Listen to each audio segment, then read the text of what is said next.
Kang, Ya, silakan, Jeffrey.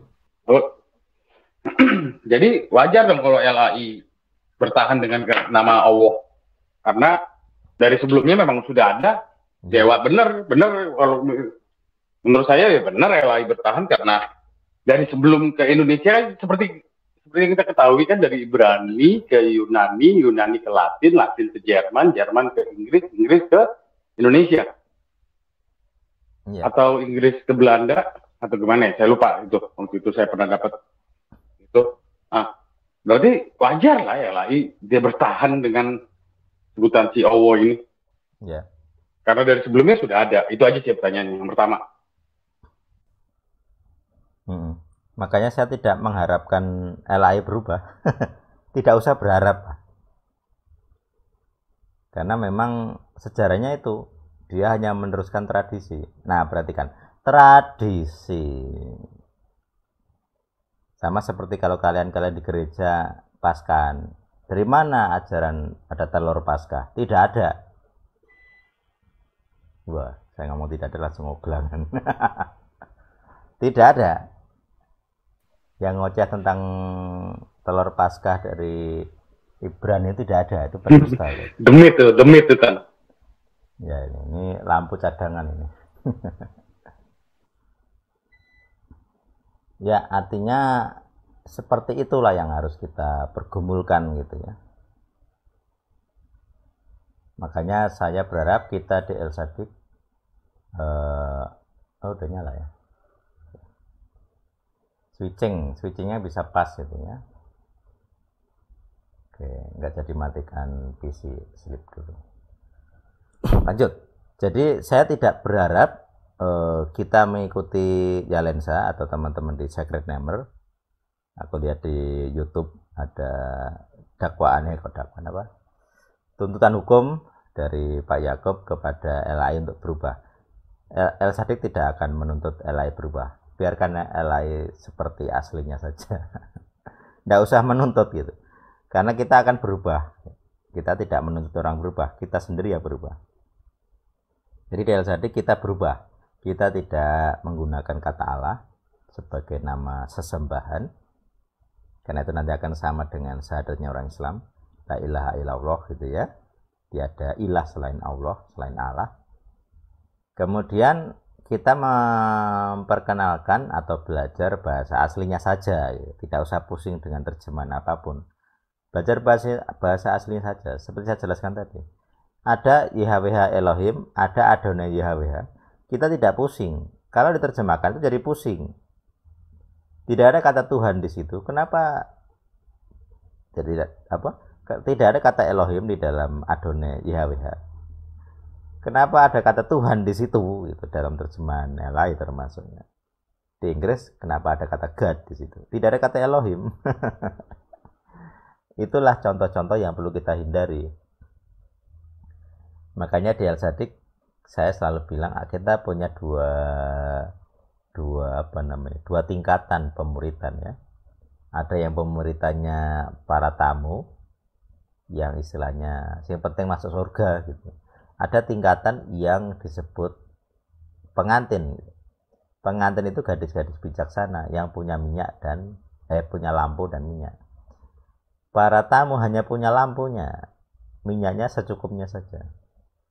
Para pengantin punya minyak cadangan, jadi nyala terus lampunya gitu. Semua orang punya Alkitab, semua orang termasuk di STT belajar bahasa Ibrani. Mereka punya lampunya, mereka punya sabdanya tertulis lengkap, punya tafsirnya bermacam-macam gitu ya, bahkan S2 S3 gitu. Tetapi kenapa para S3 S3 STT ini tidak mengajarkan yang literal seperti kita di Al-Sadik? Saya tidak menuntut mereka berubah gitu, yaitu ilmu mereka. Tapi kita di Al-Sadik, kita setidaknya itu panggilan saya ya. Saya dipanggil tidak untuk mengikuti apa yang sudah ada. Kalau itu salah, kalau yang ada benar tidak apa-apa, saya nggak masalah. Tapi kalau yang ada itu salah, tidak sesuai bahasa asli, ya tidak saya ikuti. Saya tidak mau mengikuti sesuatu yang salah. Terbukti salah kok. Kalau terbukti tidak salah sih tidak apa-apa. Tapi kalau terbukti salah, ya saya tidak akan ikuti. Dan saya harapkan teman-teman juga memutuskan demikian. Nah, ini berkaitan dengan free will ya. Pemurid itu harus kehendak bebas. Teman-teman harus memutuskan sendiri. Teman-teman akan mengikuti yang mana gitu ya. Yang jelas saya sudah berbicara. Ini bagian dari panggilannya El Sadik. Ya. Panggilannya El Sadik adalah berbicara. Sekalipun seperti berbicara di padang gurun ala-ala Yohanes Pembaptis ya, Yohanan Pembaptis.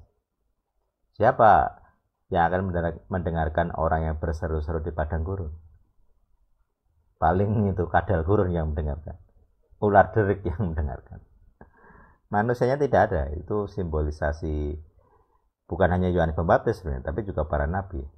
Ketika Yeremia dipanggil atau diutus ke Israel, dia bilang, kamu jangan melawan Babel gitu. Bagaimana sikap para raja? Ya nggak mungkin menerima gitu. Itu seperti bicara kepada padang gurun, tidak ada yang mendengar. Ya mereka akan melawan gitu. Kalau itu berarti dia sebagai raja kehilangan tahtanya. Tidak mungkin dia tidak melawan. Itu udah rumus sosial gitu. Tapi saya seperti itu. Pengutusan Tuhan itu ya mirip seperti berbicara kepada padang gurun. Manusia nggak mau dengar. Yang mendengarkan kadal aja tuh, kadal gurun aja yang mendengarkan. Dan Sadik juga gitu, udah lama saya keluar-keluar, tapi yang mendengarkan juga sedikit gitu. Tidak ada siapa yang bisa menyalahkan materi-materi Sadik, tidak ada, belum ada. Karena mereka harus pintar kalau harus menyalahkan. Mereka harus lebih pintar dari kamus-kamus Ibrani yang kita pakai gitu ya. Ya kayak tadi Bible Hub. Siapa menyalahkan Bible Hub? Tulisannya begitu. Gitu ya. Makanya saya tidak ngotot harus mengubah LAI atau gereja yang sudah ada, tidak. Tetapi saya menyampaikan pesan bahwa kalian salah gitu ya. Kalian berdosa telah mengubah 10 hukum gitu. Jadi makanya jangan heran gereja-gereja yang sekarang mempraktekkan pengakuan iman rasuli pun tidak ada powernya pengakuannya. Bahkan para pengkhotbah yang menggunakannya ada yang murtad gitu. Tidak ada kuasanya. Kalau memang 10 hukum dan pengakuan iman rasuli itu disusun dengan penuh kuasa, kalau ada dosa, mati pendosanya. Seperti Ananias Safira. Kapan sekarang di mana? Coba tunjukkan gereja yang para pendosanya mati. Saya belum nemu.